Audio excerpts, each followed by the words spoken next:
Market আবার down. আপনার এই যে দেখুন এখানে লাল ক্যান্ডেল পড়ে গেছে আর কি। যদি আপনি 1 ঘন্টার ক্যান্ডেলে যান তাহলে দেখবেন যে এই যে আপনার এই ক্যান্ডেলটা পড়ে গেছে। আর যদি আপনি 4 ঘন্টার ক্যান্ডেলে যান তাহলে দেখবেন যে এটা, আর একদিনের ক্যান্ডেলে দেখলে আপনার এই যে অলরেডি স্টপ ডাউন হয়ে গেছে।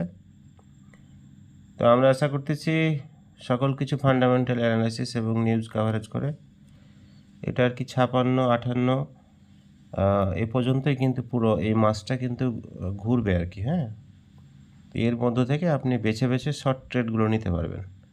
আপনি অবশ্যই শর্ট ট্রেড নেওয়ার জন্য বিএনবি, সোলানা এবং মুষ্টিমেয় কিছু কয়েনের ভিতরেই কিন্তু আপনি থাকবেন, এর বাইরে যাবেন না। এর বাইরে গেলে আর কি আপনার হাই ভোল্টালিটি হলে ওই সমস্ত কয়েনগুলো বেশি ডাম্পিং হবে।